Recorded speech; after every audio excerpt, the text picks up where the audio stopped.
I've devoted my life to fashion's forgotten ghosts. While others in the field obsess over Chanel or McQueen, I spend my days unearthing what the world discarded: tattered veils, scorched corsets, mourning dresses worn by women who died in childbirth. To me, every stitch carries memory. Every thread is a whisper. But nothing has ever spoken to me like the Easter bonnet I found in the shipment from the Ashwood estate. It arrived in a plain linen-wrapped box. No cataloging, no provenance, just one artifact. I unwrapped it with cotton gloves, expecting dust and mildew. Instead, I found perfection. It was pale ivory, wide-brimmed, ringed with silk flowers that shimmered faintly despite the dim light of my workspace. Lace trailed down from the edges like veins, and it was warm, as if recently worn. Inside the lining, stitched in crimson thread, for the rebirth. I examined it for hours. There were no tags, no maker's mark. The stitching was immaculate, too fine for mass production, too elaborate for a mourning piece. It didn't match any fashion era I knew. It didn't match anything. That night, I dreamed of cherry blossoms falling onto white linen, of tables set in gardens, of masked figures sipping from goblets beneath a violet sky. I woke with the scent of hyacinth in my nose. The next day, I tried it on. Just once. I told myself it was harmless, academic curiosity. As soon as the bonnet touched my scalp, I wasn't in my studio anymore. I was standing in a field of wildflowers, surrounded by people in pastel clothing and masks shaped like rabbits, birds, deer. They sang, danced, feasted, and in the center of it all stood a woman in an identical bonnet. Only hers was red. She raised her glass to me. "Welcome, Margaret. We've been waiting." I ripped the bonnet off, collapsed to the floor. The room smelled like smoke and burnt sugar. My assistant found me hours later. I told her I fainted from lack of sleep. But I knew. Something had pulled me through, and something had looked back. I wore it again and again. Each time, the vision grew longer, more vivid. The masked guests began to speak to me, teach me their songs, show me hidden altars behind the feast tables. The woman in red always watched. She called me sister. I stopped sleeping. My office became a nest of silken candles. I stopped teaching, stopped eating, except when I wore the bonnet. In there, the food tasted real, so sweet, so alive. I tried to catalog it, but the photos all blurred. The bonnet wouldn't appear in the mirror. One night I looked too long into the lining and saw my own face, smiling back from inside the hat. I researched the Ashwood estate. Nothing. Burned down in 1903, no survivors, rumors of cult activity, of seasonal rites, of something called the blooming. Their records were sealed, until mine joined them. On Easter Sunday, I put it on one final time. The feast was prepared. The masks waited. The woman in red kissed my forehead. "You have bloomed," she whispered, and I felt my skin pull tight, felt the lace thread into my scalp, felt the flowers bloom from my spine, and I screamed with joy. They found me in my studio, eyes missing, skin bleached, the bonnet gone, but something was stitched into my palms. One blooms, one beckons. Now it waits in the next shipment, folded, silent, one, waiting for another head. Maybe yours. If you enjoyed this story, be sure to like, share, and subscribe. The spring before the darkness fell, the flowers at St. Elsbeth's bloomed too early. I remember thinking it strange. Daffodils in February, lilacs blooming beside patches of unmelted snow. The old bell above the chapel had started ringing at odd times too, and though the sisters insisted it was rusted wiring, I knew better. Something had stirred. But none of us saw the shape of it until little Tobias began speaking in tongues. St. Elsbeth's orphanage rested atop a hill outside Hollows Moor. Quiet, God-fearing.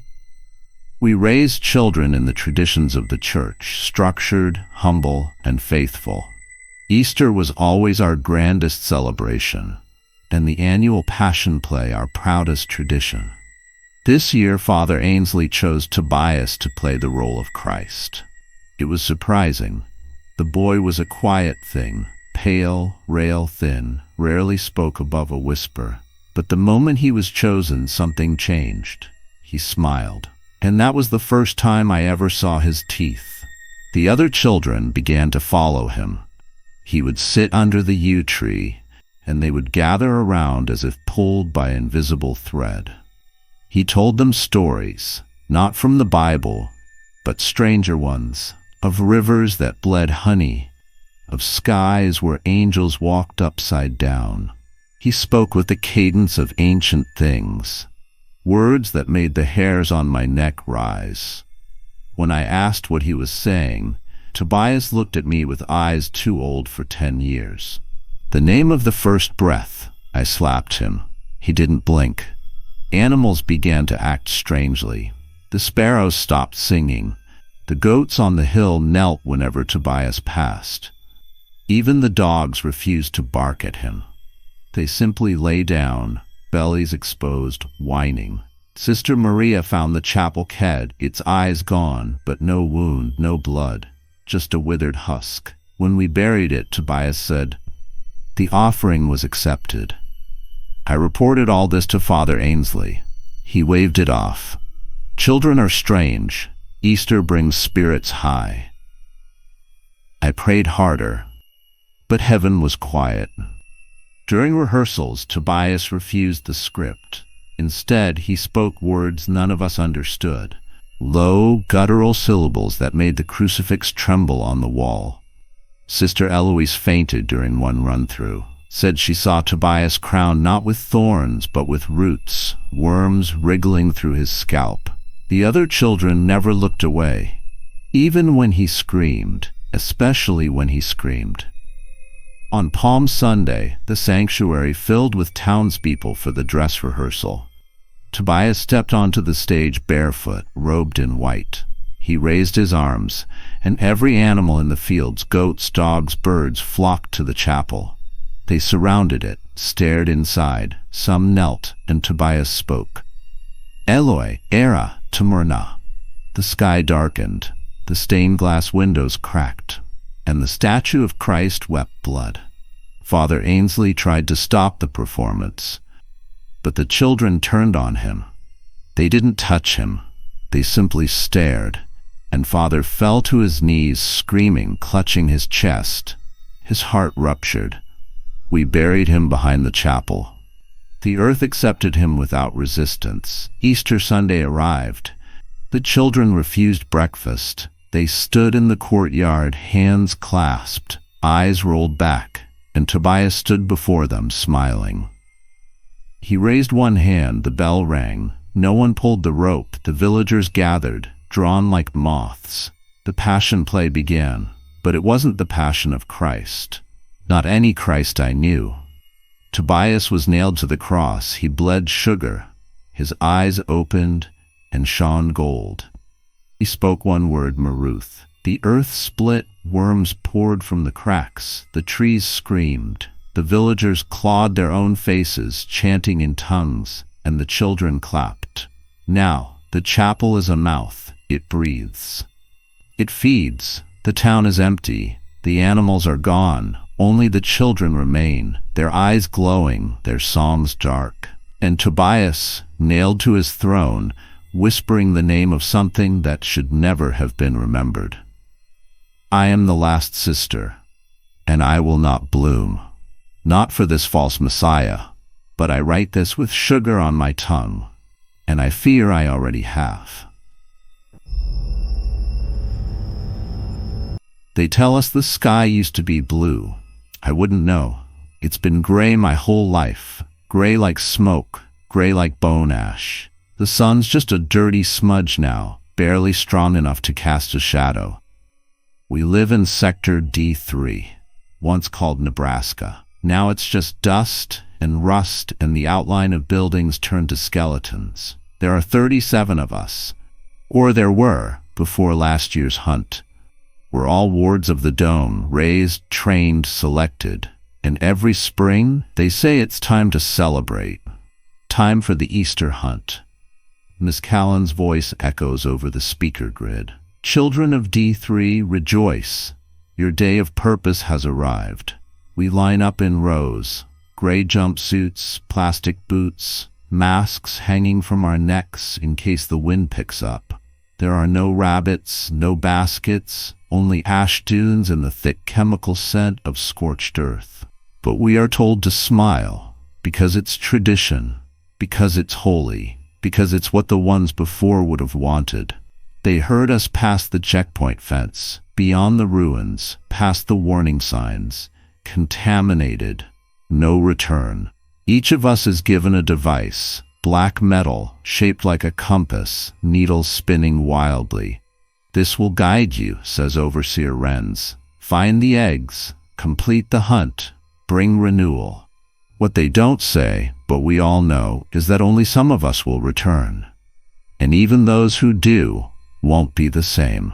We scatter across the wasteland. The ground crunches beneath my boots, bone dust and glass shards. The first hour, nothing happens. Then I hear it. A thump, low, like a heartbeat trapped underground.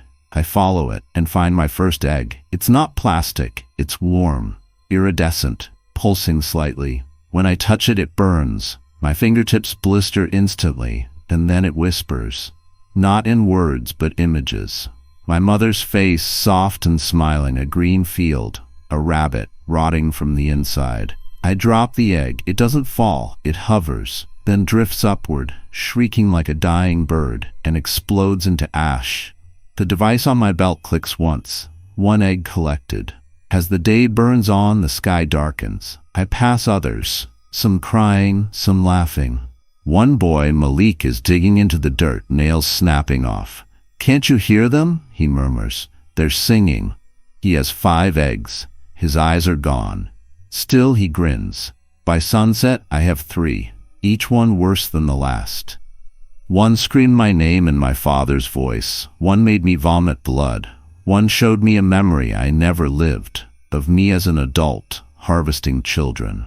I begin to understand. These eggs are alive and hungry. Night falls. We're told to return. I walk with Nova, a girl from my dorm. She hasn't spoken since we left. She carries 9 eggs. Her skin is cracked. Her mouth twitches constantly. Back at the dome, we're led into the chamber. Bright lights, walls lined with tubes. Adults in clean suits. We place our eggs into the cradle, a glass basin filled with silver fluid. The eggs sink, then hatch. From within each, something shaped like light and bone, something that watches. The adults cheer. We are renewed, says Miss Callan. The creatures rise, select their hosts. Some kids are lifted into the air, screaming. Others kneel, eyes glowing. Nova floats. Her skin peels like wrapping paper. Inside, another Nova, smiling, sharper, less human. I am not chosen. Not this year. I collapse. A hand touches mine. Tobias, who lost his arm last hunt. You're lucky, he whispers. Chosen ones don't dream anymore. It's Easter morning. Outside, the sky weeps green. Inside the dome, the cradle sleeps. But the whispering never stops. I still hear the eggs, calling, promising next time, promising ascension. And part of me wants it, wants the burning, wants the light. Because in a world like this, maybe the monsters are the only ones still evolving. For as long as I could remember, Dalloway Falls smelled like melted butter and dust. The paper mill closed in '98. The shoe factory followed 5 years later. Most folks left. The rest stayed behind and rotted slowly in their houses. Paint peeling, curtains drawn, living off pensions and rust. But then came Chester Lyle. He opened Lyle's Confections on Main Street last February. No warning, no grand opening. Just a hand-painted sign, a soft chime at the door, and a bell jar of caramels that shimmered like amber. He wore a bow tie, always smiled. And he brought the smell of cocoa back to our dying town. Nobody knew where he came from. Nobody really cared, because Chester made the best chocolate any of us had ever tasted. And for a place like Dalloway Falls, that was enough. I was editor-in-chief of the town's weekly rag, the Falls Gazette. The first time I stepped into his shop, I only planned to ask a few questions. But Chester offered me a sample, a tiny egg-shaped truffle. The moment it touched my tongue, the world changed. It melted to liquid warmth. Cinnamon, clove, something darker, like blood and velvet. I swear I felt color behind my eyes. He called it the Easter bloom. By April, the whole town was hooked. People lined up around the block for boxes of bloom eggs. Kids spent their allowance. Retirees dipped into savings. Some folks skipped church to get there early. And Chester just smiled. Never raised prices, never ran out. We didn't ask questions, even when strange things began to happen. It started with Mrs. Ellery. She taught Sunday school for 40 years. Her teeth fell out one night, all of them, while brushing. Dentists said her gums looked melted. Then came Jonah Price, the mailman. Found him on his porch, lips stuck together with crystallized sugar. His tongue had rotted clean through. Then came the smell, like burnt caramel and meat, and the flies, always around people who'd eaten the most eggs. I confronted Chester. He smiled, offered me a sample. I slapped it away. "Something's wrong," I said. He sighed. I tried to keep it gentle. "But sweetness must be earned, Mr. Merritt." "What the hell does that mean?" He walked to the back room, returned with a book bound in leather so dark it shimmered blue. "Every town gets one chance," he said. "One offering. You accepted. Now you must feed it." He opened the book. Inside, pages of faces, ours, our skin drawn in cocoa. I ran back home, found my neighbor on the floor. He'd bitten through his cheeks. Sugar worms crawled from the wounds. His blood smelled like molasses, and outside people stood silently in the streets, mouths dripping with melted chocolate, smiling. That night the eggs hatched. They weren't candy. They pulsed, split. Tiny things wriggled out. Not bunnies, not insects. Things with human faces and sugar glass claws. They burrowed into mouths, and everyone let them.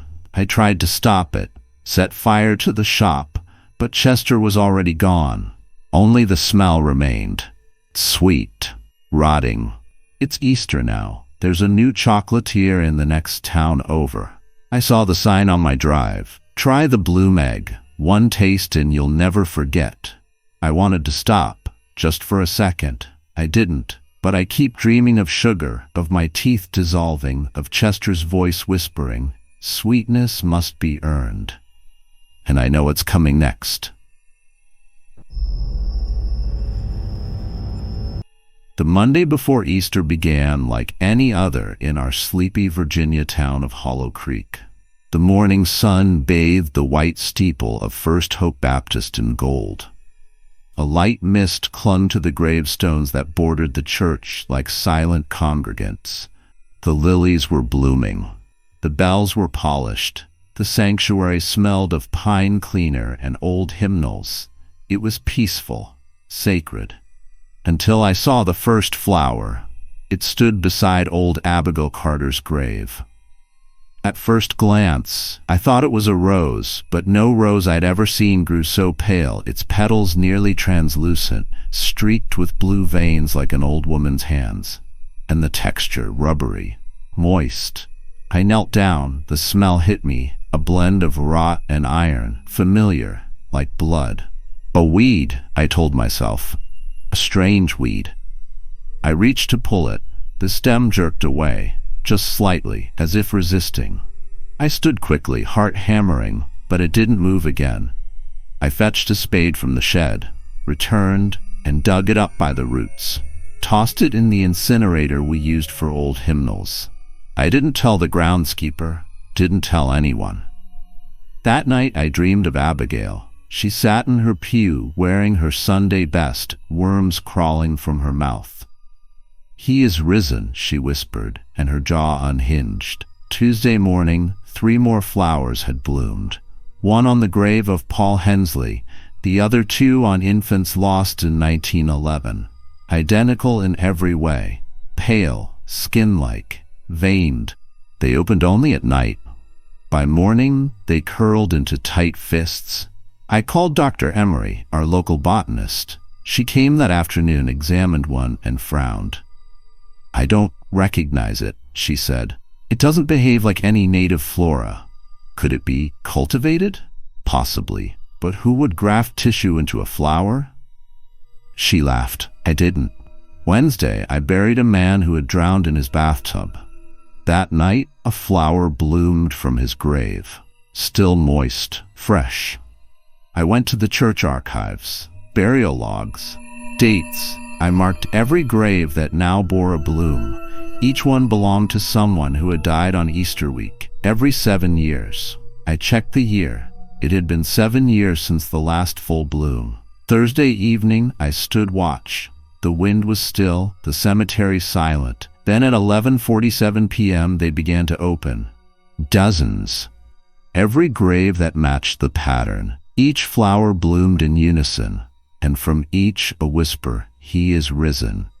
He is risen." Over and over. My knees gave out. The earth pulsed. The church bells rang, though no one pulled the rope. I ran. Friday, the townspeople noticed. Children pointed. Dogs barked. Some took pictures. Others left offerings. Mrs. Calloway knelt beside one and claimed she heard her dead son's voice. "He said he misses me, said he's coming soon." I tried to preach that evening, but the words felt thin, wrong. Scripture curled in my throat. The sanctuary smelled like earth. I found a petal on the pulpit. Saturday I returned at dusk. The flowers were larger, pulsing with breath. I dug up one. Beneath the soil, a face. Half-formed, infantile, smiling. Its mouth moved. Reverent, I dropped the spade, fled. Easter morning. I tried to cancel the sunrise service, but the people came anyway, dressed in pastels, singing. They gathered around the churchyard, around the flowers. Some wept. Others touched the petals reverently. The whispers began again, "He is risen, he is risen." Then the ground split, and they did. The dead, not skeletons, new, naked, fresh as newborns, eyes sealed with petals. They crawled out, arms reaching, mouths searching. The congregation didn't scream, they knelt, they opened their arms, they sang, and were consumed. I write this from the bell tower. The town is quiet now. The flowers bloom everywhere, from the graves, from the sidewalks, from inside the church. Their petals look like my hands, my skin. I have one growing on my chest. It whispers to me, "You planted them, you preached, you brought him back. And soon I will bloom too." If you enjoyed this story, be sure to like, share, and subscribe.